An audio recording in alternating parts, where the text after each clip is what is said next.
نحمدہ ونصلی علی رسولہ الکریم اما بعد اعوذ باللہ من الشیطان الرجیم بسم اللہ الرحمن الرحیم السلام علیکم ورحمۃ اللہ وبرکاتہ۔ ناظرین، تیسرے کلمے کی طاقت، تیسرا کلمہ عرش سے فرش تک کیسے آیا، یہ جاننے کے لیے ویڈیو آخر تک ضرور دیکھیے گا اور ایسی دینی، معلوماتی اور اصلاحی ویڈیوز آپ کو ملتی رہیں، اس کے لیے ہمارا چینل سبسکرائب کر کے ہمارے چینل کا حصہ ضرور بنیے گا۔ محترم ناظرین، اللہ پاک نے مختلف چیزوں کو مختلف چیزوں پر فضیلت بخشی ہے۔ جیسے رات ساری برابر نہیں، رات کا آخری حصہ باقی رات پر فضیلت کے اعتبار سے زیادہ برکتوں والا ہے، یعنی سحری کے وقت اللہ تعالیٰ خاص طور پر دعائیں سنتے ہیں۔ اسی طرح دن کے اول حصے میں اللہ نے فضیلت رکھی ہے، یعنی کہ صبح سویرے۔ اسی طرح ہفتے کے دنوں میں جمعے کے دن کو فضیلت بخشی، سال کے مہینوں میں رمضان کو فضیلت بخشی۔ اسی طرح جگہوں کے اعتبار سے اللہ تعالیٰ نے مکہ کو خاص طور پر چن لیا۔ اسی طرح پیغمبروں میں پیغمبروں پر بھی فضیلت بخشی۔ اسی طرح اللہ نے بعض اعمال پر بعض اعمال کو فضیلت بخشی۔ قرآن مجید کی بعض آیات کو بعض آیات پر فضیلت حاصل ہے۔ قرآن کریم اللہ پاک کا کلام ہے، لیکن بعض حصہ دوسرے حصے سے زیادہ برکت والا ہے۔ اسی طرح 6 کلموں میں سے تیسرا کلمہ بڑی فضیلت والا ہے، بڑی برکت والا ہے۔ تیسرے کلمے کی فضیلت باقی 6 کلموں سے زیادہ کیوں ہے، اس حقیقت کو جاننے کے لیے ویڈیو آخر تک دیکھیے گا۔ تیسرا کلمہ تمجید یعنی بزرگی۔ محترم ناظرین، پہلے آپ تیسرا کلمہ اور اس کا ترجمہ سن لیں، پھر آپ کو اس ویڈیو میں بتائیں گے کہ تیسرا کلمہ عرش سے فرش تک کیسے آیا اور تیسرے کلمے کی طاقت، فضیلت، برکت اور عظمت باقی 6 کلموں سے زیادہ کیوں ہے۔ چلیے ایک بار تیسرا کلمہ تمجید پڑھ لیتے ہیں، سیکھ لیتے ہیں۔ سبحان اللہ والحمد للہ ولا الہ الا اللہ واللہ اکبر ولا حول ولا قوت الا باللہ العلی العظیم۔ ترجمہ: اللہ پاک ہے اور سب تعریفیں اللہ ہی کے لیے ہیں، اور اللہ کے سوا کوئی معبود نہیں ہے، اور اللہ سب سے بڑا ہے۔ گناہوں سے بچنے کی طاقت اور نیکی کرنے کی توفیق اللہ ہی کی طرف سے ہے، جو سب سے بلند عظمت والا ہے۔ سبحان اللہ۔ محترم ناظرین، بزرگان دین فرماتے ہیں کہ ذہنی، نفسیاتی اور معاشرتی مسائل کے شکار ہر انسان کو اللہ تعالیٰ کی طرف لاؤ، توبہ اور استغفار کی طرف راغب کرو۔ اس سلسلے میں استغفار کی کثرت اور تیسرے کلمے کا ورد اکسیر ثابت ہوتا ہے۔ تیسرا کلمہ ہے کیا؟ اس کی برکات ملاحظہ فرمائیں۔ تیسرا کلمہ اوراد اور وظائف کا مجموعہ ہے۔ نمبر 1 سبحان اللہ، نمبر 2 الحمدللہ، نمبر 3 اللہ اکبر۔ یہ تینوں وہ کلمات ہیں جن کو تسبیح فاطمی بھی کہا جاتا ہے۔ رسول اللہ صلی اللہ علیہ وآلہ وسلم کے جگر کا ٹکڑا یعنی سیدہ فاطمہ رضی اللہ تعالی عنہا سے منسوب ہے۔ پھر رسول کریم صلی اللہ علیہ وآلہ وسلم نے جب یہ وظیفہ حضرت فاطمہ رضی اللہ تعالی عنہا کو عطا فرمایا تو اس وقت یہ کرم بھی فرمایا کہ اس کے بدلے میں اللہ تعالی 100 غلاموں کو آزاد کرنے کا ثواب عطا فرمائے گا۔ یاد رہے، یہی کلمات ہر نماز کے بعد بالترتیب 33 مرتبہ پڑھے جاتے ہیں۔ نمبر 4 اسی طرح تیسرے کلمے میں کلمہ طیبہ کا جز بھی شامل ہے، یعنی لا الہ الا اللہ۔ نمبر 5 پھر ہم آخر میں لا حول ولا قوت الا باللہ العلی العظیم۔ اللہ کی تسبیح، حمد کبریائی کے ساتھ ساتھ اس کے معبود برحق ہونے اور ہر تقدیر پر قادر ہونے کا اعتراف اور اقرار بھی اس میں موجود ہے۔ ناظرین، علماء کرام اور مفسرین نے تیسرے کلمے کا ذکر کرتے ہوئے لکھا ہے کہ حضرت ابن عباس رضی اللہ تعالیٰ عنہ فرماتے ہیں کہ اللہ تعالیٰ نے عرش بنایا اور فرشتوں کو اسے اٹھانے کا حکم دیا تو فرشتوں کو عرش بہت وزنی محسوس ہوا، اس وقت فرشتوں کو سبحان اللہ پڑھنے کو کہا گیا۔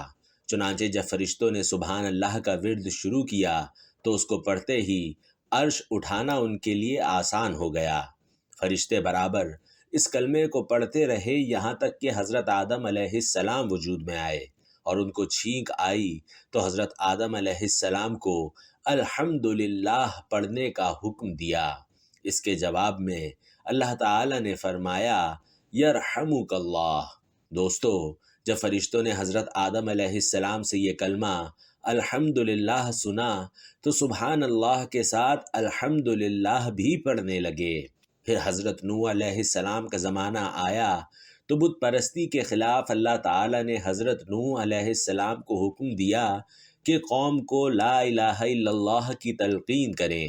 فرشتوں نے جب حضرت نوح علیہ السلام سے لا الہ الا اللہ کو سنا تو اس کو بھی ملا کر پڑھنا شروع کر دیا۔ یاد رہے، اب فرشتوں کے پاس 3 کلمات ہیں، سبحان اللہ والحمد للہ ولا الہ الا اللہ۔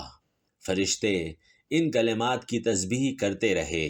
وقت گزرتا گیا اور جب حضرت ابراہیم علیہ السلام کا زمانہ آیا تو حضرت ابراہیم علیہ السلام کو ان کے بیٹے حضرت اسماعیل علیہ السلام کی قربانی کا حکم ملا۔ وہ تعمیل کرنے لگے تو جنت سے جبرائیل علیہ السلام دمبا لے کر آئے کہ اسماعیل علیہ السلام کی جگہ اس جانور کو قربان کر دیں۔ حضرت ابراہیم علیہ السلام کی زبان سے خوشی سے نکلا اللہ اکبر۔ جب فرشتوں نے حضرت ابراہیم علیہ السلام سے اللہ اکبر سنا تو اس کو بھی ملا لیا، اور یوں وہ پڑھنے لگے سبحان اللہ والحمد للہ ولا الہ الا اللہ واللہ اکبر۔ اب فرشتے ان 4 کلمات کی تسبیح کرتے رہے۔ وقت گزرتا گیا اور پھر جب ہمارے نبی صلی اللہ علیہ وآلہ وسلم کو دنیا میں بھیجا گیا تو کیسے یہ کلمہ مکمل ہوا۔ محترم ناظرین، اب توجہ کرنا ہے۔ ایک بار حضرت جبرائیل علیہ السلام نے رسول کریم صلی اللہ علیہ وآلہ وسلم کو تیسرے کلمے کے پہلے واقعات کے بارے میں بیان کیا اور بتایا کہ کیسے کیسے فرشتے ان 4 کلمات کو جمع کر کے ان کی تسبیح کرتے ہیں، سبحان اللہ والحمد للہ ولا الہ الا اللہ واللہ اکبر۔ جب آپ صلی اللہ علیہ وآلہ وسلم نے ان 4 کلمات کی تسبیح کو سنا تو آپ صلی اللہ علیہ وآلہ وسلم نے اظہار تعجب کے لیے فرمایا لا حول ولا قوة الا باللہ العلی العظیم۔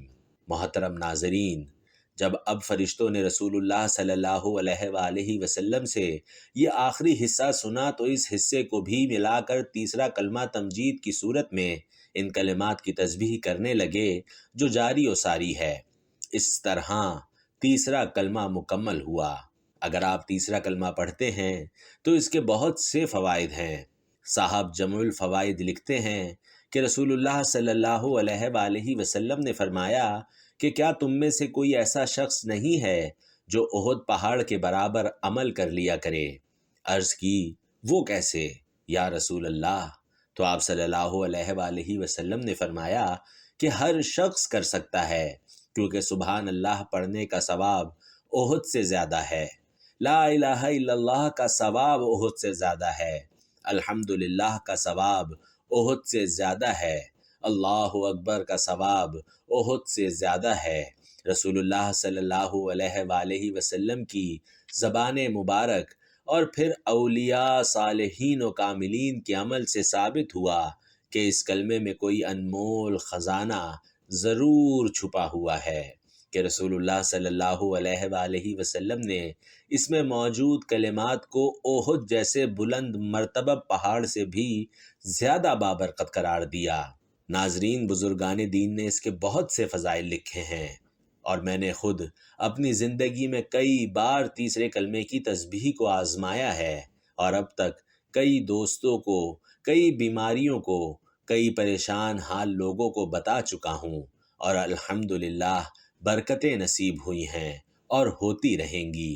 ناظرین، آپ بھی ذہنی سکون، گھریلو پریشانیاں، میاں بیوی کے اختلافات، رزق میں تنگی، کاموں میں رکاوٹ، مقدمات کی پریشانی، عبادت میں دل لگانے کے لیے، روحانی ترقی پانے کے لیے، جادو ٹونے، شیطانی اثرات اور جنات سے نجات پانے کے لیے، الغرض ایک مسلمان کے لیے ہر روحانی مسئلے کے حل کے لیے تیسرا کلمہ ایک عظیم نعمت ہے۔ آپ نیت بنا کر تیسرے کلمے کی یقین کامل کے ساتھ تسبیح کیا کریں، آپ کو خود ہی تیسرا کلمہ تمجید کی اہمیت، برکت، عظمت اور فوائد و فضائل نظر آنا شروع ہو جائیں گے۔ ایک چھوٹا سا وظیفہ پیش خدمت ہے۔ اگر کوئی مشکل درپیش ہو یا سختی کا وقت ہو یا کوئی مہم درپیش ہو یا حاسدین سے حفاظت کی ضرورت ہو تو بعد نماز عشاء 111 بار تیسرا کلمہ یا حی یا قیوم برحمتک استغیث کے ساتھ ملا کر پڑھیں، انشاءاللہ رحمتوں کا نزول ہوگا۔ اللہ پاک سے دعا ہے کہ وہ ہمیں دین کو سمجھنے اور اس پر عمل کرنے کی توفیق عطا فرمائے۔ اللہ کے ہر کام میں کوئی نہ کوئی مصلحت ضرور ہوتی ہے۔ محترم ناظرین، بحیثیت مسلمان ہمیں اپنی زندگی کے ہر لمحے کو قیمتی بنانے کے لیے اللہ پاک نے اور رسول اللہ نے ہمیں زندگی کے ہر پہلو کو اسلام کے مطابق گزارنے کی تلقین فرمائی ہے، تاکہ ہماری دنیا اور آخرت سنور جائے اور ہم جنتی بن جائیں۔ آمین یا رب العالمین۔